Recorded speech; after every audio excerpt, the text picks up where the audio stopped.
नमस्कार मित्रों, स्वागत करते हैं एक बार फिर से आपका अपने चैनल जेवी डिवोशनल में। जो भी हमारे चैनल पे नए हैं, प्लीज हमारे channel like share and subscribe करना ना भूलें और वीडियो रेगुलरली मिलती रहे, इसके लिए बेल नोटिफिकेशन जरूर दबाइएगा।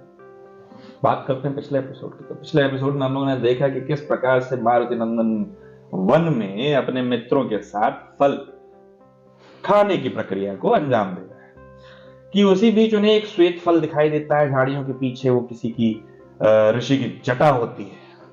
अब जटा और फल में अंतभेद ना कर पाने के कारण मारुति नंदन से ऋषि का तप भंग हो जाता है, जिसके कारण ऋषिवर उनको दंड तो दे देते हैं, लेकिन ये दंड अभी वो दंड नहीं है जिससे उनकी शक्तियां समाप्त की जाए।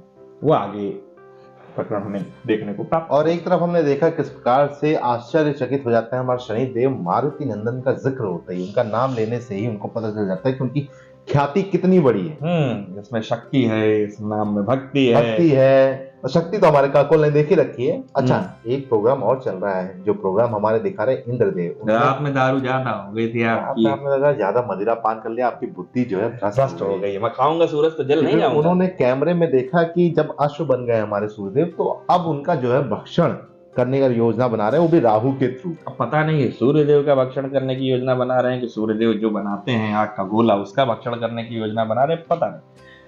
तो क्या कुछ होने वाला है आगे, ये एपिसोड में ही पता चलेगा। तो बिना विलंब शुरू करता है एपिसोड 174 पार्ट 2। मैं आपको विश्वास दिलाती हूँ, भविष्य में मारुति कभी किसी को सताएगा नहीं। यही श्रेष्ठ होगा, अन्यथा दंड आपकी कल्पना से भी कड़ा होगा। अंजनी देवी,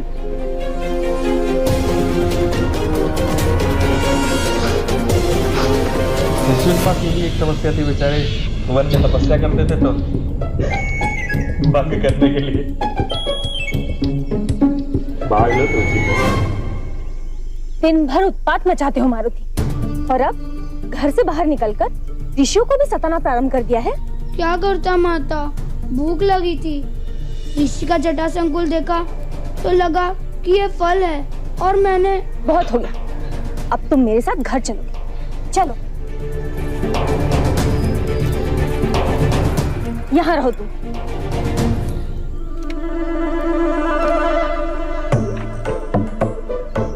माता, भोजन में क्या बना है? बहुत भूख लगी है। अभी अभी मतंग ऋषि के क्रोध से बचे हो, और अब भी ध्यान भोजन पर है।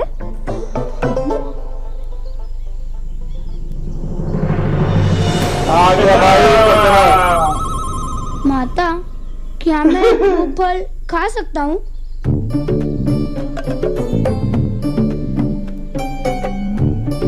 हाँ हाँ, क्यों नहीं, सब खा लो। संसार की सारी वस्तुएं तुम्हारे लिए फल ही तो है। ये लो। बस मिल गया आदेश। अच्छा, अदृश्य हो गए, परंतु मारुति से कब तक बचोगे? कल सुबह प्रस्तुत रहना, मैं तुम्हारा भक्षण करने आऊंगा। सूर्यास्त हो चुका है, मारुति से हम कभी और मिलेंगे काकुल, परंतु इस समय हमें मृत्यु लोक पहुंचना है, जहाँ देवी संज्ञा और सूर्यदेव। तुम करोगे क्या शनि? अपना कर्म। यदि सूर्यदेव न्याय के मार्ग में आए तो उन्हें परिणाम भुगतना होगा।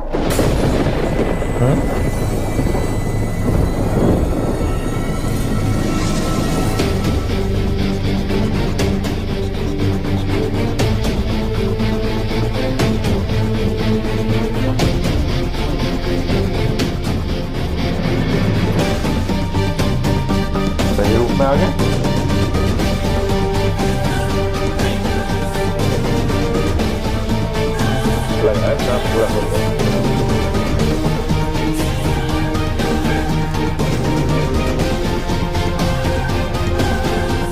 सूर्यदेव, हम बीती बातें को भुला देना है। मृत्यु लोक के कर्म और फल दोनों यहीं छोड़कर जाना श्रेयस्कर है। और मृत्यु लोक में जो हुआ उसके विषय में कहीं भी किसी को भी ज्ञात नहीं होना चाहिए। संतान की उत्पत्ति भी करनी है। देव, ये घाव कैसे लगा? कदाचित श्राप भंग करने का प्रभाव है। चलिए हम सूर्यलोक चलकर पिताश्री से औषधि ले लेते हैं। श्राप उन्होंने भंग किया है।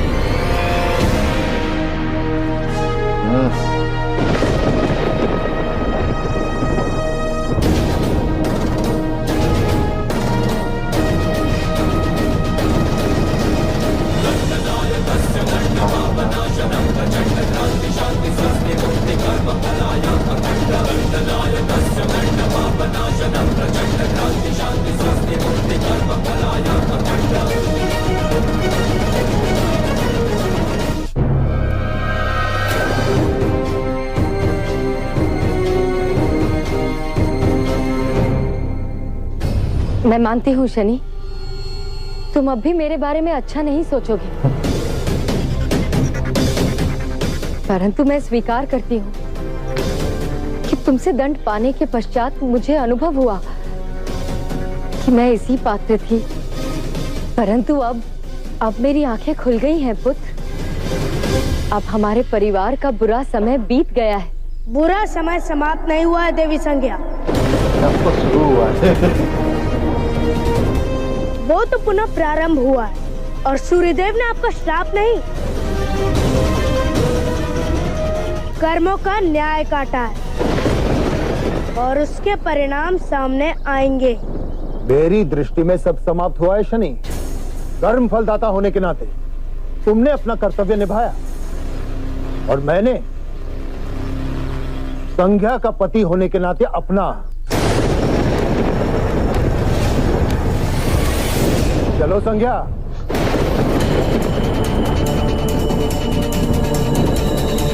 ये अंदर कुछ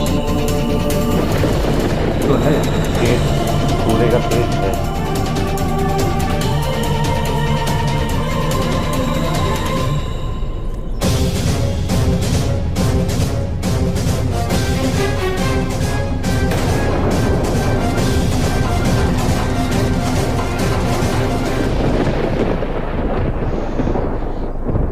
अन्न भला तो सब भला शनि, समस्या का हल हो गया।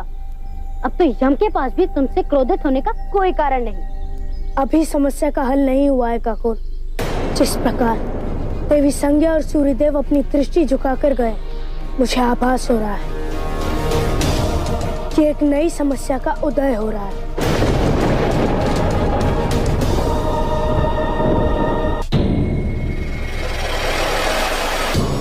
आपको मुझे उत्तर देना होगा ऋषिवर, अन्यथा मुझसे कुछ छिपाने का परिणाम आपको भी भुगतना होगा।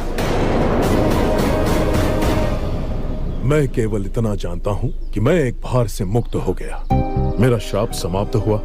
अब मैं इस प्रकरण में सम्मिलित नहीं होना चाहता।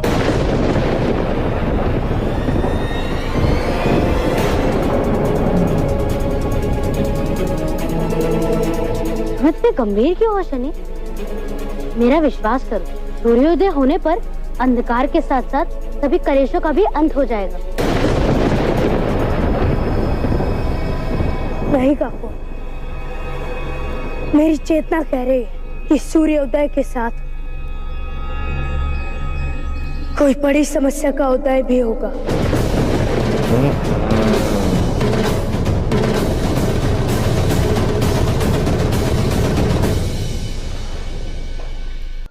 जैसा प्रकरण हम लोग अभी देख रहे हैं कि सूर्यदेव और देवी संज्ञा एक कुटिया से बाहर निकलते हुए अपनी दृष्टि को इस तरीके से झुकाते के निकल रहे हैं कि उन्होंने कोई जघन्य अपराध किया है। और ऐसा भी हमने देखा कि एक अंश चमकता हुआ तेज के रूप में उस कुटिया के अंदर अभी है। तो क्या वो कोई अश्व है या कोई बालक या अर्ध बालक अर्ध अश्व हो सकता है, क्योंकि सूर्यदेव का हाथ जो है वैसा ही घाव है उनके हाथ पे जैसा कि देवी छाया के हाथ पे हुआ करता था। हाँ, तो अभी ये तो देखना शेष है कि ये घाव हुआ क्यों और इसका उपचार क्या है। और स्वयं सूर्यदेव ने ही कहा है कि हमने जो श्राप था उसको भंग किया है। हाँ, हमने मुक्ति का रास्ता ढूंढा नहीं है। हाँ, श्राप समाप्त किस प्रकार हुआ? किस प्रकार हुआ, क्योंकि बेल मिली है पैसा दे करके, दंड अभी बाकी है। लेकिन सूर्योदय के साथ कितने सारे प्रश्न हैं, क्योंकि उधर मारुति नंदन भी सज बैठे हुए हैं खाने के लिए। राहु सज बैठे, राहु सज बैठे हुए हैं। मारुति नंदन निकलो तुम, सुबह मिलो, सुबह खाएंगे तुम। अब वो सुबह खाने पहुंचेंगे तो राहु भी वहां रहेंगे। उधर से हम देख रहे हैं कि शनिदेव ने स्वयं कहा है कि सूर्योदय के साथ कई परेशानियां जन्म लेने वाली, बहुत बड़े प्रकरण होने वाले हैं सूर्योदय। कैसे प्रकरण भाग लेंगे और कैसे कनेक्ट होंगे, कैसे एक दूसरे से जुड़ेंगे, सुनियोजित होंगे, ये तो हमें एपिसोड ही बताएगा। तो फिलहाल इस एपिसोड को हमें करना होगा यही समाप्त। शीघ्र ही मिलेंगे नए के साथ, तब तक के लिए राधे राधे।